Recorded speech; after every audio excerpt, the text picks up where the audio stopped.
부산진 믿음의 가족 여러분, 오늘도 주님과 사귐이 있는 복된 하루가 되시기를 바랍니다.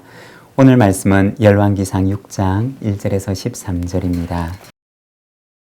이스라엘 자손이 애굽 땅에서 나온 지 480년이요 솔로몬이 이스라엘 왕이 된 지 4년 12월 곧 둘째 달에 솔로몬이 여호와를 위하여 성전 건축하기를 시작하였더라. 솔로몬 왕이 여호와를 위하여 건축한 성전은 길이가 60규빗이요 너비가 20규빗이요 높이가 30규빗이며 성전의 성소 앞 주랑의 길이는 성전의 너비와 같이 20규빗이요 그 너비는 성전 앞에서부터 10규빗이며 성전을 위하여 창틀이 있는 붙박이 창문을 내고 또 성전의 벽 곧 성소와 지성소의 벽에 연접하여 돌아가며 다락들을 건축하되 다락마다 돌아가며 골방들을 만들었으니 하층 다락의 넓이는 5규빗이요 중층 다락의 너비는 6규빗이요 셋째 층 다락의 너비는 7규빗이라 성전의 벽 바깥으로 돌아가며 턱을 내어 골방 들보들로 성전의 벽에 박히지 아니하게 하였으며 이 성전은 건축할 때 돌을 그 뜨는 곳에서 다듬고 가져다가 건축하였으므로 건축하는 동안에 성전 속에서는 방망이나 도끼나 모든 철 연장 소리가 들리지 아니하였으며 중층 골방의 문은 성전 오른쪽에 있는데 나사 모양 층계로 말미암아 하층에서 중층에 오르고 중층에서 셋째 층에 오르게 하였더라. 성전의 건축을 마치니라. 이 성전은 백향목 석가래와 널판으로 덮었고 또 온 성전으로 돌아가며 높이가 5규빗 되는 다락방들을 건축하되 백향목 들보로 성전에 연접하게 하였더라. 여호와의 말씀이 솔로몬에게 임하여 이르시되 내가 지금 이 성전을 건축하니 내가 만일 내 법도를 따르며 내 율례를 행하며 내 모든 계명을 지켜 그대로 행하면 내가 내 아버지 다윗에게 한 말을 내게 확실히 이룰 것이요 내가 또한 이스라엘 자손 가운데 거하며 내 백성 이스라엘을 버리지 아니하리라 하셨더라. 아멘. 오늘 우리가 함께 읽고 있는 말씀에서는 솔로몬에 의해서 건축되는 성전의 모습을 보여주고 있습니다. 1절의 말씀입니다. 이스라엘 자손이 애굽 땅에서 나온 지 480년이요 솔로몬이 이스라엘 왕이 된 지 4년 12월 곧 둘째 달에 솔로몬이 여호와를 위하여 성전 건축하기를 시작하였더라. 여기 보면 솔로몬에 의해서 성전이 건축되던 시기를 보여줍니다. 그때는 솔로몬이 왕이 된 지 4년째에 해당되는 시기였고 또한 조금 더 시간을 거슬러 올라가서 생각을 해보면 출애굽 때로부터는 480년째에 해당되는 해라고 말씀을 합니다. 우리가 성경을 보면 이 출애굽의 역사는 성막과 함께 행했던 역사였습니다. 이스라엘 백성들이 애굽에서 나오자 하나님께서는 모세에게 시내산에서 성막을 만들게 하십니다. 그리고 하나님께서는 성막에 구름기둥과 불기둥으로 임재하셔서 낮이든 밤이든 이스라엘과 함께 하십니다. 그리고 민수기 말씀을 보면 이스라엘 백성들이 광야에서 진을 치고 광야에서 행진하는 모습을 보여주는데 그들이 멈추어 서서 진을 치든지 혹은 진을 거두어서 행진을 하든지 항상 그들의 진영 중심에는 하나님의 성막이 있었던 것을 보여줍니다. 성막은 언제나 그들의 삶의 가장 중심에 있었던 것입니다. 이것이 이스라엘 백성들의 40년의 광야 생활이었던 것입니다. 40년의 광야 생활을 마치고 가나안 땅에 들어간 이스라엘 백성들은 어떻게 되었을까요? 우리가 이어지는 사사기 말씀들을 보게 되면 하나님이 그들의 삶의 중심에서 서서히 멀어지기 시작하는데 사사기 말씀을 보면 이스라엘 백성들은 자신의 소견에 옳은 대로 행하였더라고 말합니다. 자연스럽게 성막도 그들에게 서서히 잊혀져 갔던 것입니다. 성막이 하나님의 임재가 있는 곳이 아니라 필요할 때만 이용하는 수단으로 전락해버린 사사시대의 모습을 보여줍니다. 이러한 배경 속에서 다윗은 이스라엘 백성들을 다시 하나님의 백성으로 세우기를 원했고 신앙의 공동체로 세우기를 원했습니다. 성막이 중심이 되어서 40년 광야 세월을 하나님의 인도하심을 따라 행했던 이스라엘 백성들처럼 이스라엘이라고 하는 나라의 중심에는 언제나 하나님의 성전이 있기를 원했던 것이 다윗의 소망이었던 것입니다. 그리고 그 소망은 솔로몬 4년 출애굽 480년이 지난 시점에 성전의 건축과 함께 다시 성전 중심의 공동체로 하나님 중심의 공동체로 신앙의 공동체로 거듭나게 되는 것을 보여줍니다. 그리고 이 일은 하나님께도 기쁨이 되었음을 말씀합니다. 여러분, 우리의 인생을 돌아보면 나그네와 같은 우리의 인생의 길의 중심에는 무엇이 서 있을까요? 하나님께서 있으십니까?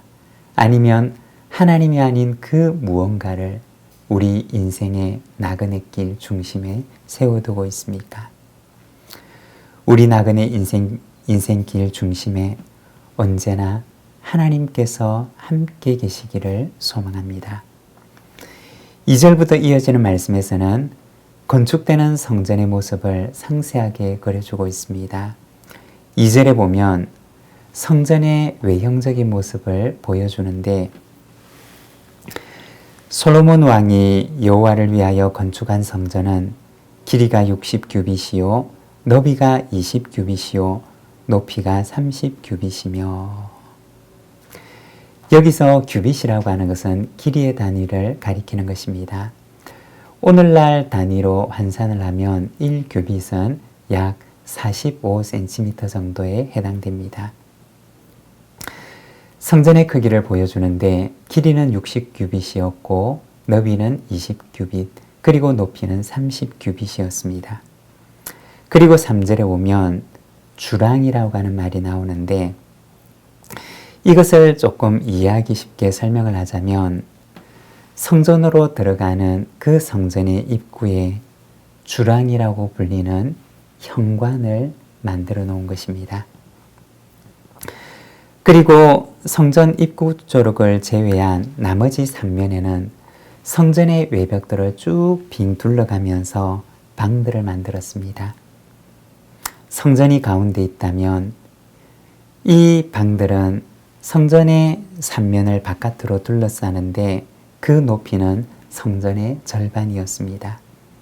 그리고 이 방들은 3개층으로 나뉘어져 있었는데 이 방들에는 제사에 필요한 제물이나 용품들을 보관하는 데 사용되기도 하고 때로는 제사장들이 거기에서 업무를 보고 옷을 갈아입기도 합니다.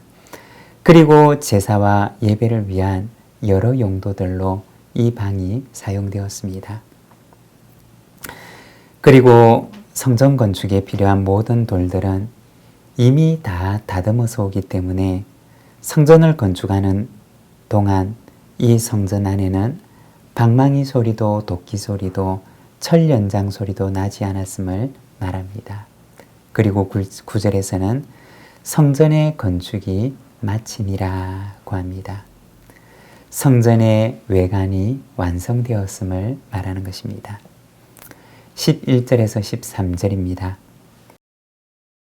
여호와의 말씀이 솔로몬에게 임하여 이르시되 내가 지금 이 성전을 건축하니 내가 만일 내 법도를 따르며 내 율례를 행하며 내 모든 계명을 지켜 그대로 행하면 내가 내 아버지 다윗에게 한 말을 내게 확실히 이룰 것이요 내가 또한 이스라엘 자손 가운데 거하며 내 백성 이스라엘을 버리지 아니하리라 하셨더라.